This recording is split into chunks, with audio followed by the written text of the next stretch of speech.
So I'll start Thank you. recording. So let's begin. So here we are. Welcome everyone. James, Jackie, and Joseph. We're going to be talking about facial analysis in business, but also in life. I think facial analysis is now everywhere around us. We're talking about facial recognition. We're talking about the fingerprint. We're talking about the irises, and now also facial recognition. So I think it's a very important topic.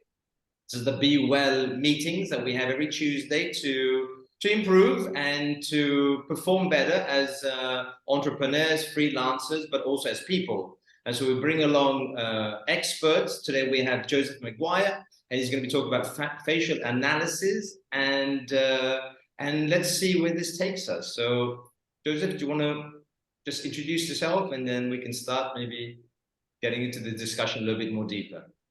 Absolutely. Thank you, Gary. I really appreciate the invitation. It's always a pleasure to be here and always meet some great people. My business is called Clearsight Communications because so much information about who we are, where we're at in our lives, how we are right now, and where we've come from in terms of our genetic background, but also our emotional background, our life journey is visible in our facial features. Now, I work primarily with the ancient Chinese tradition of, I know I'll get it wrong, but my Chinese partner is not here to correct me, so I'll have a go at it. Mianshong, which means face reading. And it's a 3,000-year-old tradition. The documentation goes back at least 3,000 years. It has been used consistently over that period of time in Chinese medicine, Chinese business, and Chinese politics.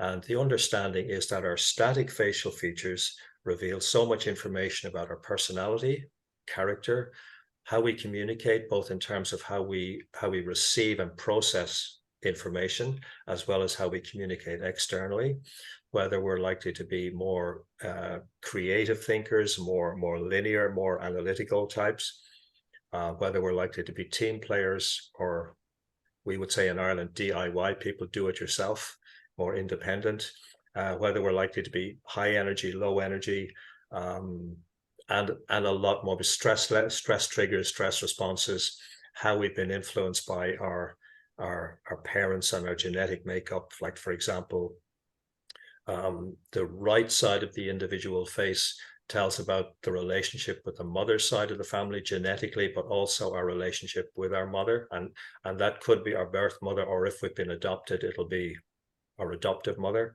So it will tell about our responses to the relationship as much as anything. The left side of the face, the left side of the individual face, and obviously we're looking at mirror images here. The left side of the individual face tells about our relationship with our father's side of the family genetically, and our relationship with our father.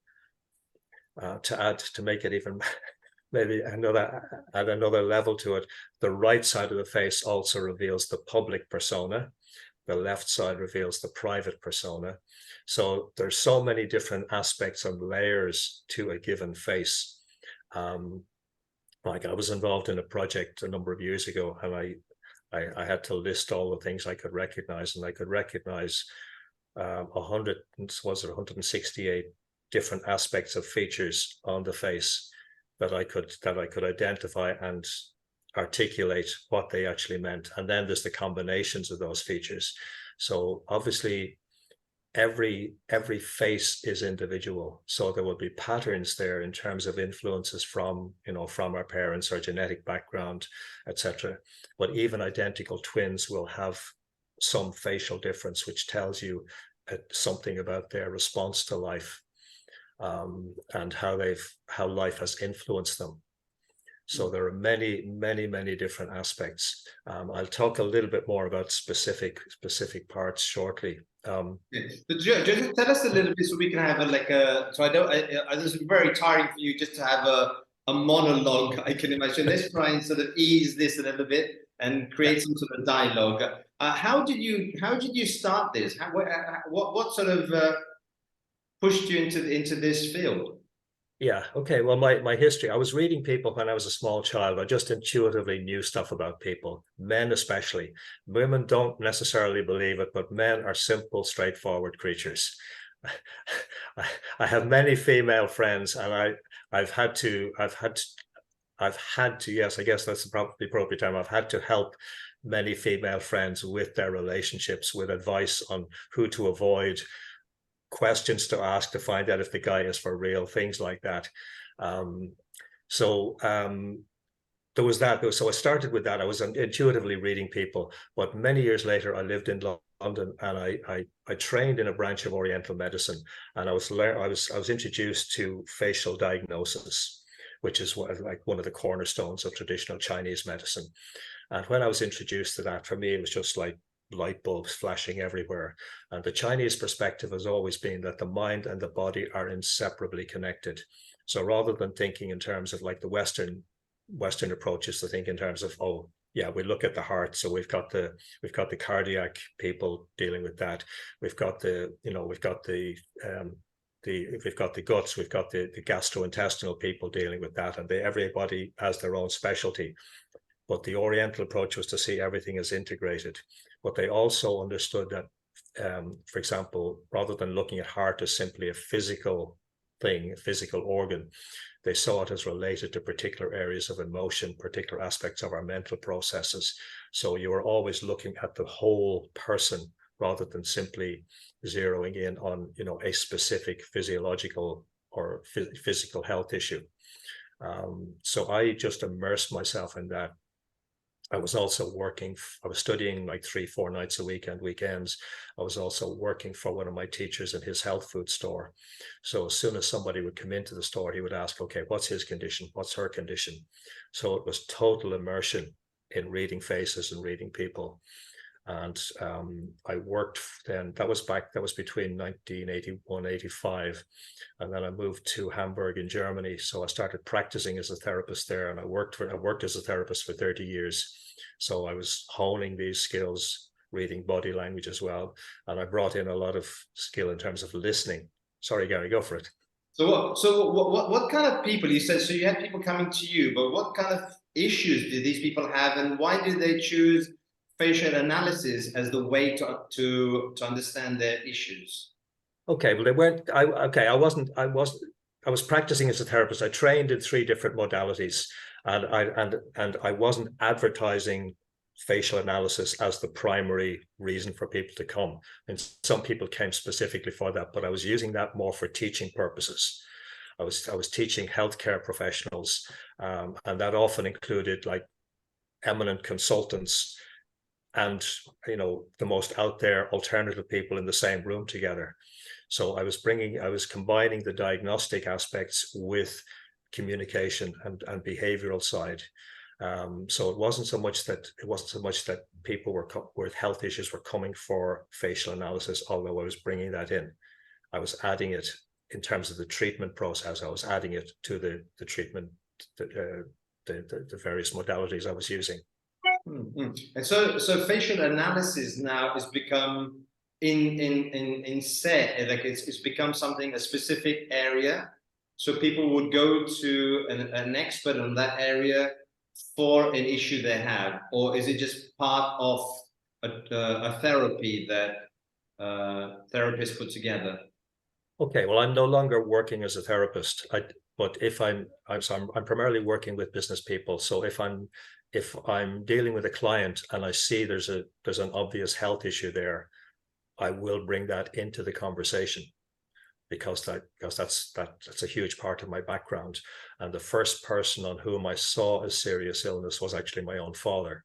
I saw a heart condition on his face before it was diagnosed. So he then, the heart problems developed, and he did actually later die of heart failure. But I don't now bring it up as the first point of call in a conversation. But there are, it is still widely used in traditional Chinese medicine.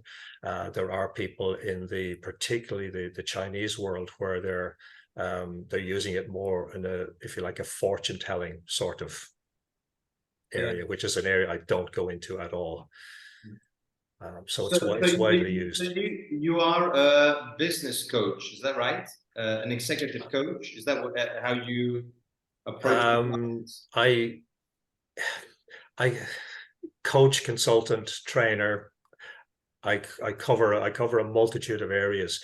I've kind of been niching it down into helping people with negotiation, but it's not all that I do, because I work with people in quite a number of areas. And for example, when I started this, I did a lot of road testing with selected business audiences to see what would work, because I'm in Ireland, and Irish audiences could be readily described as conservative. So when people heard what I do, some people were very open, some people just were immediately dismissive, and some people were really scared because they assumed I was like looking into their souls, which is not what I would be doing. But it brings up strange reactions in people.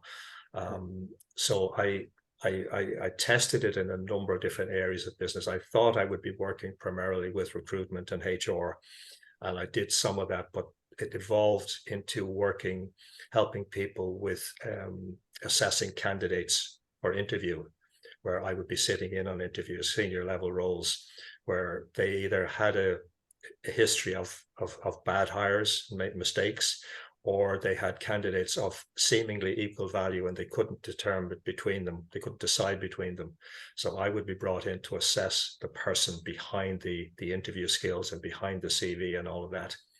So, if you're taking part in a recruiting interview, would the candidate be told that you're an expert in facial analysis or not? No, I'm a colleague. I mean, for privacy reasons, if there is privacy in this, obviously there isn't, because if you're looking at a person's face, then you're analyzing them continuously. Yeah, no, I'm introduced as a colleague or an associate. I'm employed by the firm to sit in on the interview and bring my skills to the interview, and I may or may not speak during the interview process. If I do, it's to alert the interviewer or the interview panel to a red flag. But I will write up a profile after the interview to say this is I'm very clear. I do not advise do or don't hire or promote this person. I would say if you hire them or promote them, this is the real person. Their CV says this, their interview skills say that, but this is the real person. This is how they will engage. This is how you need to communicate with them to get the best out of them. And these are maybe particular areas you need to zoom in on in a further interview to check whether these may or may not be red flags. Right. Okay. Wow. Oh, interesting stuff. We're talking about privacy. We're talking about there is no privacy. Obviously, if you're looking at someone's face and you've got their whole, their profile in front of you, so it's nothing you can hide. Well, that's the thing. When we try to hide something, we're revealing something by the act of trying to hide it. Right. So, like I don't play poker. I've no interest in ever getting involved in something like that. When we think in terms of like poker players hiding their tells or trying to read their opponent's tells, when they're wearing their shades and doing whatever, they're revealing something by hiding something else. So you have to look. It's like what magicians use. It's what's the art of deception, effectively, and deflection. So you have to remove your assumptions. You have to remove your biases from the situation and just look as calmly and objectively as you possibly can. And it depends on why I'm working with people. If I'm working with an individual client, one of the key things for me, and one thing I learned a long time ago when I was a therapist, especially because I worked with some very successful people, was I learned that even when people have achieved huge levels of success, almost everybody is insecure about something. And the only people who don't feel insecure are probably psychopaths or sociopaths. So if somebody is absolutely bulletproof in terms of their confidence, I tend to be a little bit wary, shall we say. But everybody else, and that's the vast majority of us, is insecure about something. So when I'm working with an individual client, it's to really help them connect with strengths that they haven't fully acknowledged, so that they're much more at ease with themselves, within themselves, and then they can project that and communicate that much more effectively. And even if they're already successful, there's always another level of success they can go to in terms of how they present and how they communicate. I was just talking about this sort of reflecting of facial analysis in negotiations, in recruiting, in life. Can the facial sort of features or change during a conversation? Yeah, you're getting into expressions there, and there's a whole field called micro expressions, which are like fleeting expressions, which go like that. That just just bang bang bang bang bang. There's 7 universally recognized ones. Some of you may have watched the TV series Lie to Me, which is a very popular series. I think it's probably still available on some channels. But the original series was based on research work by 2 psychologists, Paul Ekman and Wallace Friesen. Is this available on Netflix, on YouTube? Where is this? If anyone wants to watch this? I don't know where it's available now because I don't have TV. I haven't had TV for a number of years, but it's a very popular series. If you just look up Lie to Me, I'm sure you'll find it. Lie to Me, yeah. But the first series was based on the work of Ekman and Friesen. And basically the character there is, he has this institute where they work with, shall we say, covert government bodies, etc. And they're interrogating and suspects and doing a lot of shady work, and they're looking for the micro expressions. It's an area I don't specialize in, but it pays to be alert to these things. And one way to practice is to watch politicians being interviewed, and particularly when they're being interviewed about something they appear to be emotional about. Watch the interview, listen to the interview, then rewind and just watch with the sound off, and ask yourself, what are your instincts? Are your instincts telling you that what you've just watched is in alignment with what you heard? Or are they 2 completely different things? And you'll commonly see that with politicians. And as I said, there are 7 universally recognized micro expressions, and there's only one of them which is unilateral, which is meaning one-sided, and that's the one for contempt. And that's where the mouth tilts very slightly to either side. It could be right or left. And like I said, it is an instant thing. It's fleeting, but you'll commonly see that with politicians being interviewed, particularly around hot topics. And it's an indication that they're showing, and it's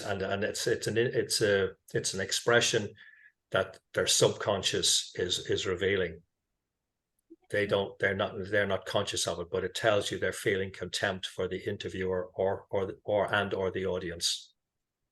So when you do this facial analysis, is it in a controlled environment, or is it or can it be done anywhere? I mean, or does it have to be specifically, the person has to be there in front of you, I don't know, ready, let's say, and then you can watch that person closely, or how does it work? I used to get into trouble in a previous relationship. I loved traveling to Italy for my holidays, and in Italian restaurants, tables are seated close together. Yeah. And my then partner would say, "You're doing it again. You're watching the people at the other table." So I just became fascinated by reading people. But when I'm doing it professionally, it's either on screen like this or face to face. I do it. So I have individual clients. People come to me for all sorts of reasons. Like when we had lockdown, we had the longest lockdown in Europe.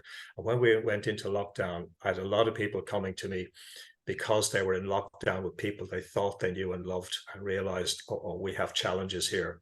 So I made it very clear, I'm not a relationship counselor, I'm not a psychologist, but I was helping people with their communication patterns.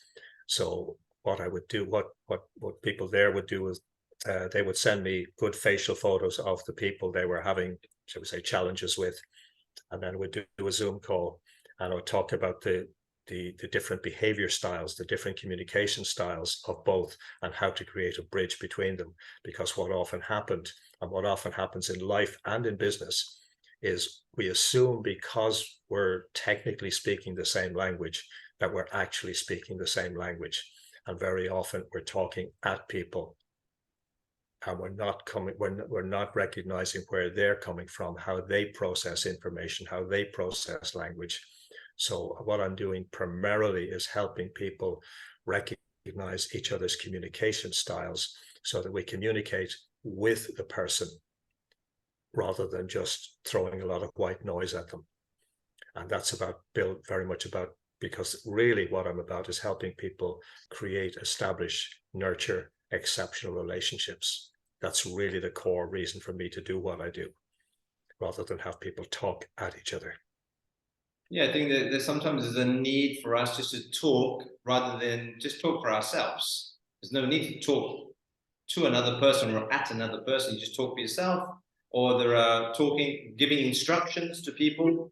I think I find myself sometimes there's no need to talk as well. There's more just being with the person, really.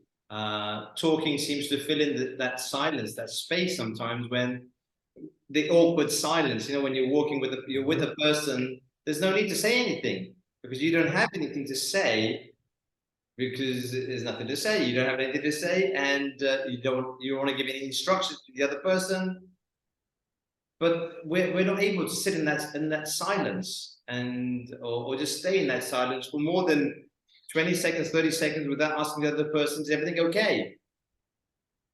So yeah. That's a good exercise for us to do, is to stay with the person without speaking. Yeah, absolutely. When I do a presentation, I have a GIF, which is a 30-second clock, and I just put that on, and it's amazing the reaction it gets from people, where some people are so uncomfortable. They feel compelled to do something, and they want to jump in and speak.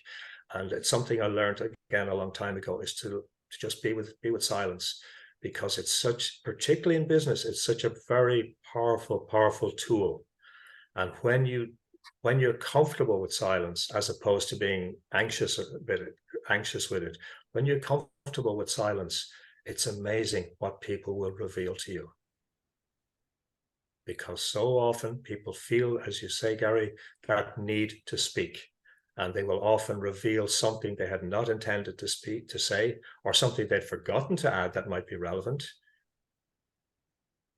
And their body language and their facial expression as they speak will also tell you about whether they're relaxed or confident or ill at ease about what's actually happening right now. So there's a number of different dimensions to it, but silence is such a powerful tool. And even in our personal relationships, silence can be immensely powerful, because when we actually are, as you say, Gary, being present with people, whether our loved ones or friends, and we listen and we demonstrate that we're listening, and we can do that with just a yeah, something as simple as that. It's amazing. It is. How they elevate us. They think their respect for us increases exponentially, because it's such a primary human need to feel heard. And so few people actually listen. Yeah. I was just again reflecting on a public speaking course that I held as the trainer. And one of the exercises was to just get up in front of the audience. We had an audience, I think about 10 or 12 people in the audience, and just don't say anything. I said, get to the front, please. Just stand there and just stand there. And that was so unnerving. People didn't know what to do. They kept looking and they were laughing. First they were looking, and then they started smiling, and they didn't know what to do. They were looking left and right. It was just having that presence, just standing there and looking at everyone. I think that's already a great message. It shows that you are in control and you're ready. So as you say, that 30-second timer is a great way to start. some sort of a talk like this. So going back to our, so how can we, you mentioned a couple of things that facial analysis could be helpful in recruiting, negotiation. Yeah. How can we actually put this into practice, and how can we actually, let's say, take advantage of this this technique? Okay. Well, if I have your permission, I might use the audience to illustrate a couple of things, if everybody's okay with that. Yeah, we give you permission. Mohib, you okay? Mohib's disappeared, but he says okay. Okay. Right. I have obviously spoken. I have spoken with you, Gary, and I know James quite well at this point. So I'll start with Jackie, if I may. And this is just for general illustrative purposes, just things to observe that you can each observe. And these are general, so it's not putting anybody on the spot. One of the things we notice about Jackie is her eyebrows. There's a lovely distance. There's quite a distance between her eyebrow and her eye. Like you could easily fit more than the width of her index finger in that gap. So when you see that with somebody, this is somebody who does not like to be rushed into making a decision. If you tell Jackie, we need to make a decision now, that just doesn't work for Jackie. You want to get the best out of Jackie. You say, this is the information. I'd like you to think about it and come back to me when you have your ideas. But if you put her under pressure, automatically you're causing a stress. She might not show it because she's a nice, pleasant person, but she doesn't like it, and it doesn't enhance the relationship. So a couple of other things there, and I just stay with Jackie, if I may, for a moment. You also know, and yes, I am aware that women do tend to sculpt their eyebrows, but you notice Jackie's eyebrows are very, very tidy, very orderly. So that tells you, when you see that with somebody, and this could be a male or a female, when you see that with somebody, it tells you that order is important to them. So if you're working with Jackie, you can take it that her work environment is orderly. She likes to plan things. She likes to have things organized. So if she comes into a chaotic environment, again, automatically that's a stress for her. So before she starts something, she likes to have everything set up nicely. So the eyebrows, when you see the eyebrows being very tidy like that, that tells you that organization is very important for the person.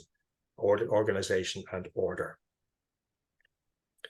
And one other thing, if I may, with Jackie, I'm like Lieutenant Columbo, you know, the TV detective.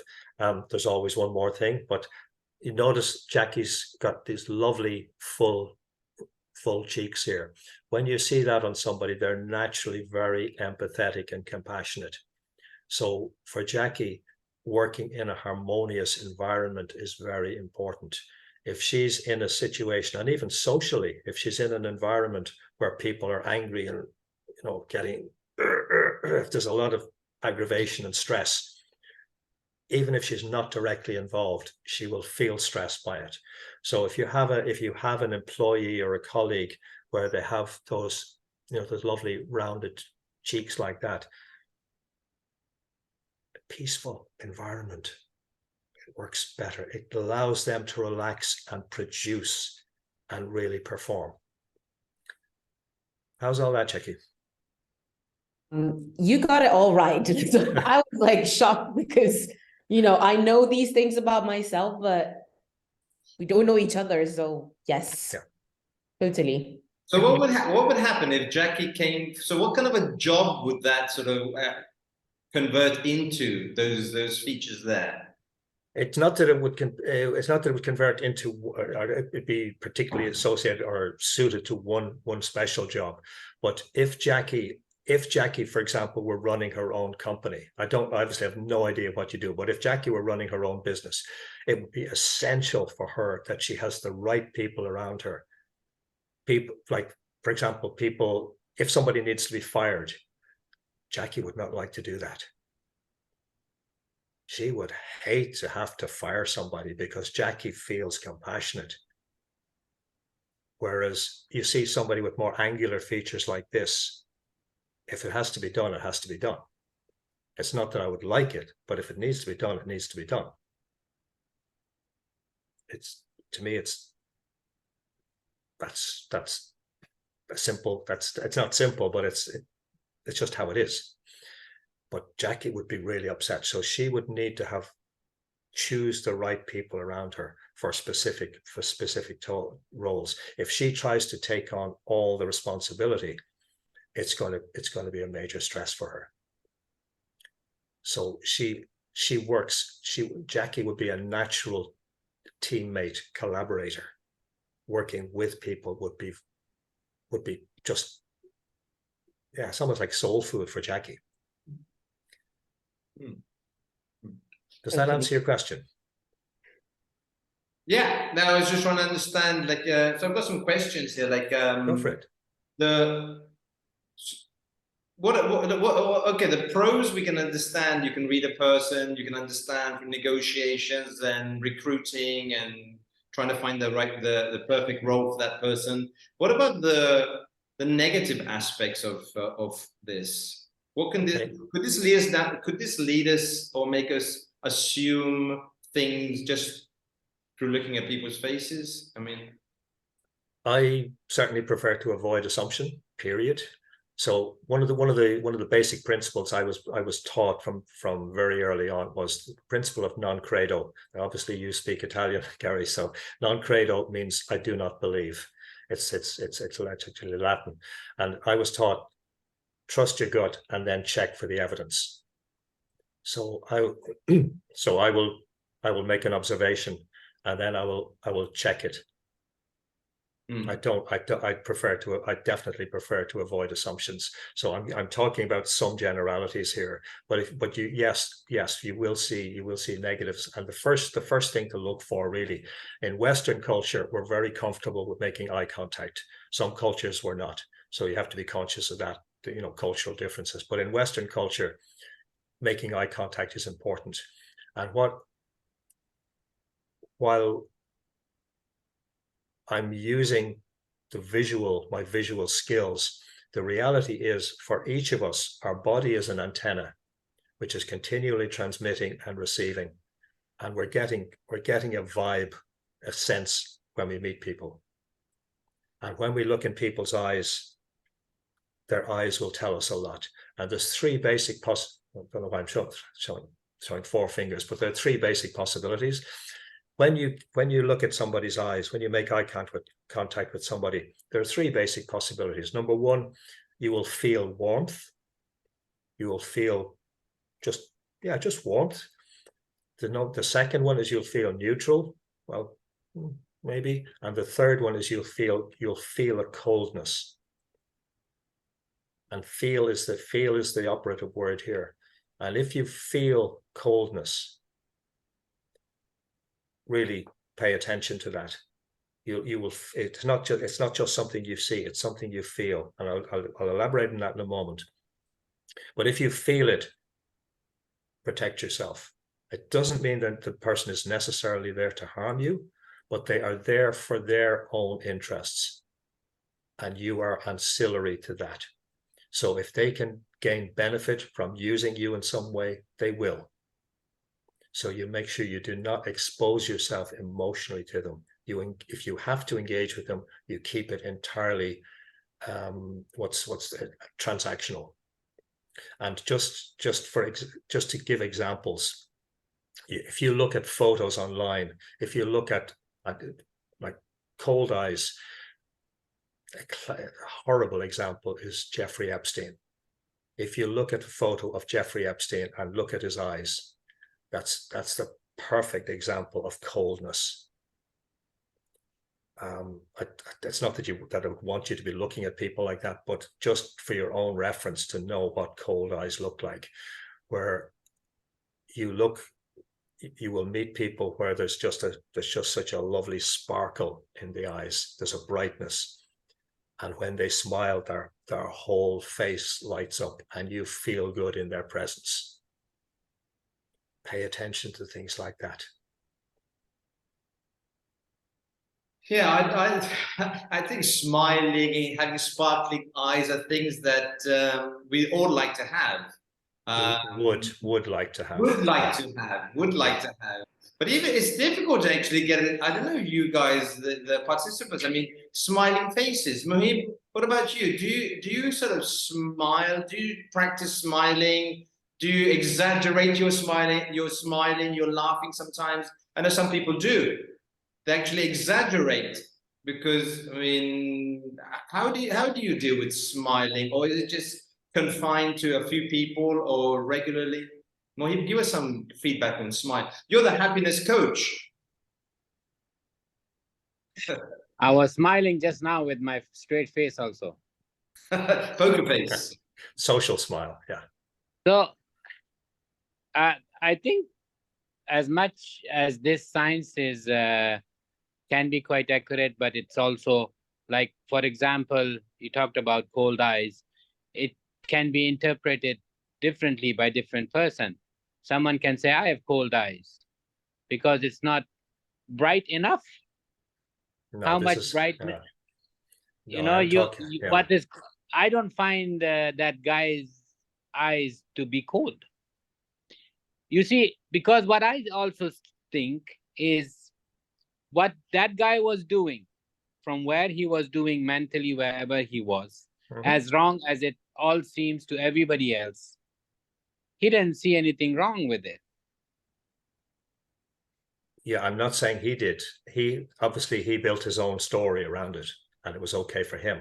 But in terms of what we feel when we see somebody like that, But correct. You see, so now we are putting, so that's based on our observation and understanding of things, right?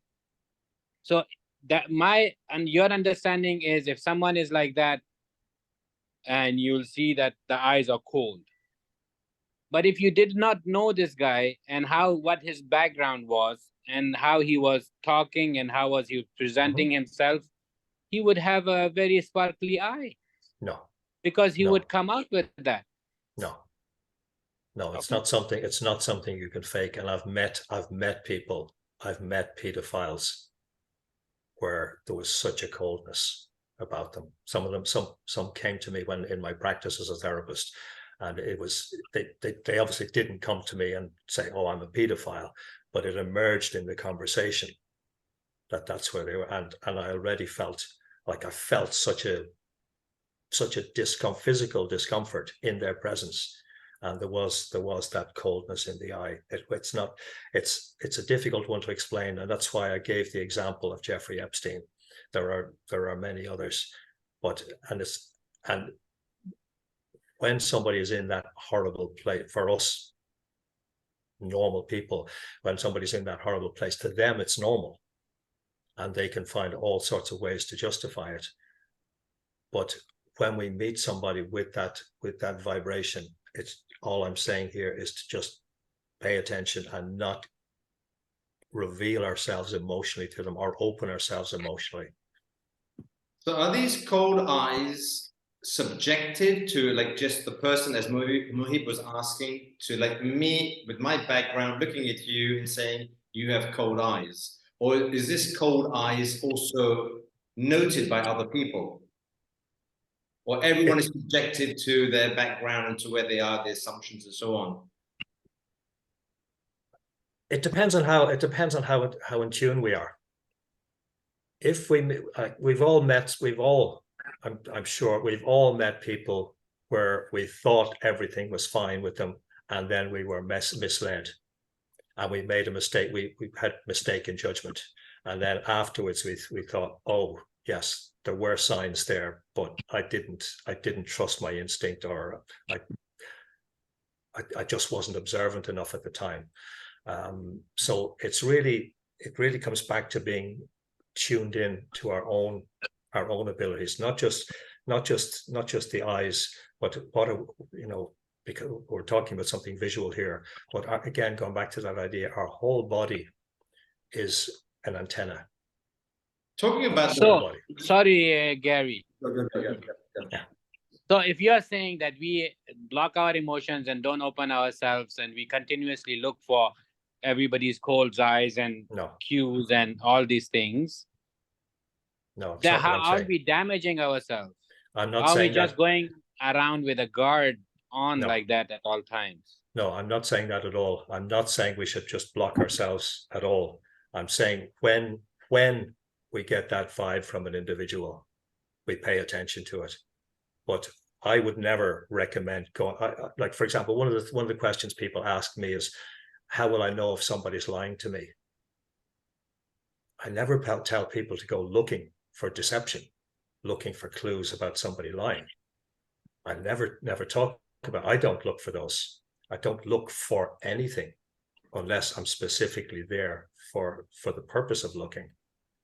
So I recommend just relaxing into ourselves, developing our own confidence, developing our own capacity, presenting ourselves with as much clarity, calmness, openness as we can throughout our daily life, and developing, cultivating our skills so that we are alert on the occasion when we meet somebody who has got that cold vibe, for want of a better term, but equally that we're equally responsive to the people who are open and warm and engaging. So I'm asking this, Joseph, because I get a lot of clients who are totally cold. Mhm. They are in bad place. Yeah. And their eyes are cold and their bodies are cold and they have no emotions. Mhm. You ask them also and I feel nothing. Yeah. And so at that time, if I go with what you're saying, I'll not be able to help them.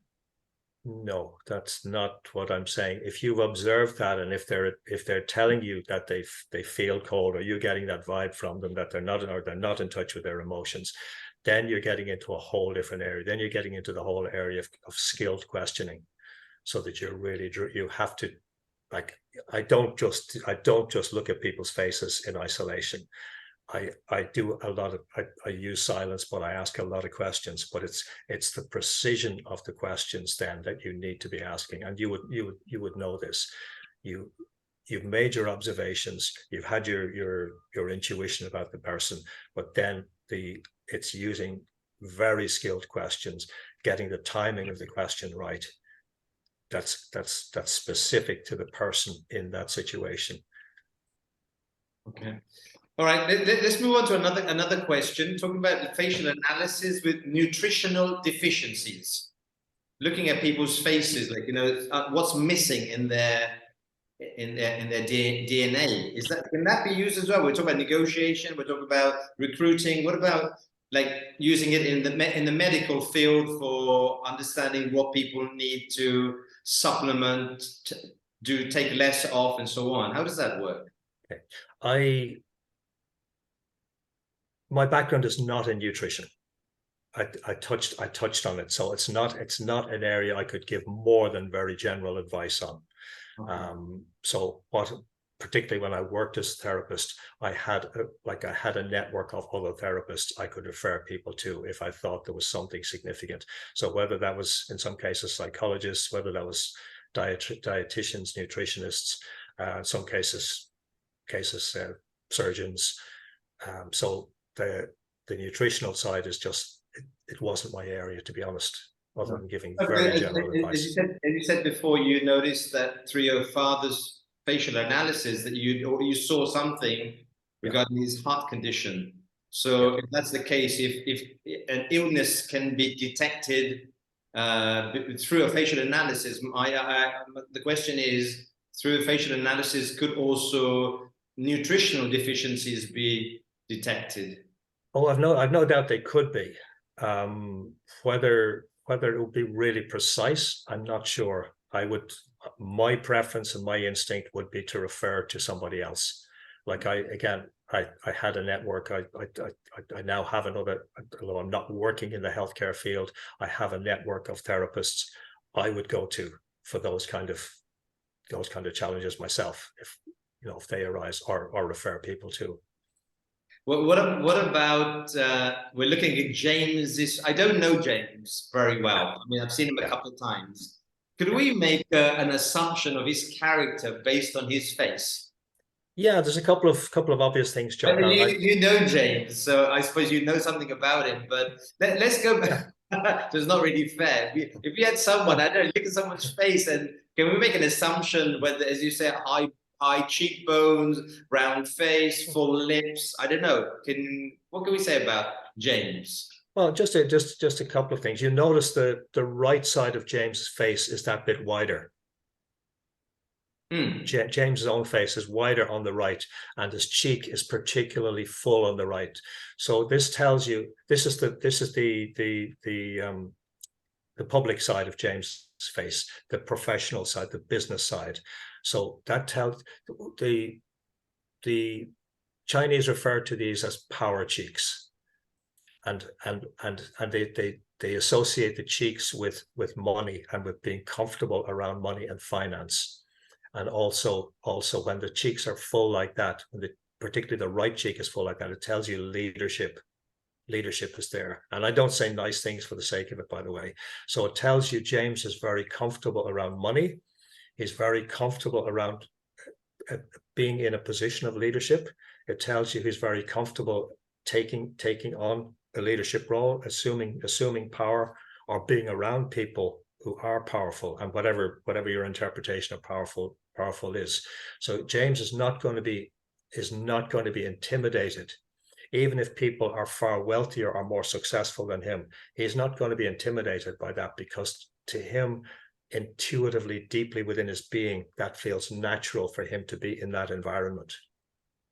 So I'm using James as an example, but when you see like a really powerful right cheek like that, that's what it's telling you about the individual. I bet you're invited to many dinner parties. People want to invite you and bring you along and say, Joseph, they put you there. It's like having a magician, or like someone comes along and they play a comedian. They have an entertainer. I suppose the role is entertainer, but also there are serious aspects to this, obviously. However, just looking at someone's face, you're able to go so much into depth and give us information to the layman who doesn't know anything about facial analysis. So, yeah. Jackie, you got a question for? Yeah, I had a question, because earlier on you said that even feet can tell things about a person. So how do you deal with that, or how do you analyze a person when it's online? Because you can see only 1/3 of the person. So how do you do that? Yeah, like even if I'm in a Zoom room where there's 20 or whatever people on the screen, those little sort of thumbnail pictures are still revealing to me, because I've been doing this for like 40 years at this point. So it's enough for me to see. I can already tell a lot from static facial features. So I do have clients who send me photos, and I can tell a lot from a good facial photo. So when I'm looking at the face, I'm looking at the facial features, but then I'm also looking at how people express, whether people are more animated or more very lifeless in their expression. I'm listening also. I'm not just using facial analysis. I'm listening for how they speak, the tone of voice, the pitch, the rhythm of the speech, whether there's changes in tone, pitch, rhythm, whether people are using their hands like I'm doing, because I just aspire to be Italian anyway. But whether people are animated, and then there's like we talked about the smile earlier, whether it's the full Duchenne smile where the eyes open up and the eyes actually close, and there's the lines of the eyes, or there's the social smile where it's just the mouth. And you'll see this commonly with celebrities. Actually, just a little exercise for you. If you get like magazine covers where there's, or even just photos online where there are good photos, good images of celebrities, and particularly where they're at events, they're being photographed at events, you just cover one side. So you look at just one eye first, and then you look at the other eye, and you ask yourself, are both eyes giving you the same message? And you'll often find celebrities have practiced social smiling, and one eye looks reasonably happy, and the other is kind of just not really engaged at all. There's a famous, well, I don't know if it's famous, but I remember a TV program some years ago on one of the BBC channels, I think it was Robert Preston doing a program about body languages. I think it was a 3-part series, but he showed Bill Clinton at walking at a funeral. And what Clinton didn't realize was that there were cameras trained on both sides of his face. And he observed the camera on, I think it was the left side. He was aware of the camera on the left side, and he was walking at a funeral. So he shed a tear from his left eye. But what he wasn't aware of was the camera was a camera on his right side at the same time, which showed the right side of his face smiling. Now, how you manage that, I don't know. It was quite disturbing. Some politicians at that level are so practiced in portraying an image, shall we say. Well, we're coming to the end. Very interesting. I think this conversation could go on, but we have to stop here. Thank you very much, Joseph. Thanks for your knowledge, for your time, and for all the participants as well. We're going to take a break next week. There's no BEwell next week, but there's going to be one the week after. So if you see these BEwell on the LinkedIn or on your social media, try to share them. Try to bring as many people together here as possible. So we have these interesting conversations. It's a shame there's only 5 of us today, but I mean, the more people come, the better it is, because this information is so precious and valuable. Thank you, Joseph, and hopefully other people will see it on the YouTube channel. So you see the video on the channel. So if you want to use it, just go there. Okay. Great. Thanks, Gary. Thanks, Thank everybody. you, Joseph. Absolute Thank you pleasure. so much. Very, very entertaining and very informative. And if Thank anybody you. wants to Take care. connect with me, you'll find me on LinkedIn. Okay, Okay, brilliant. Yes. I'll look you up. Thanks, Thank you, Joseph. Joseph. Thank you. I'll put you back on the LinkedIn as well, so people can contact you.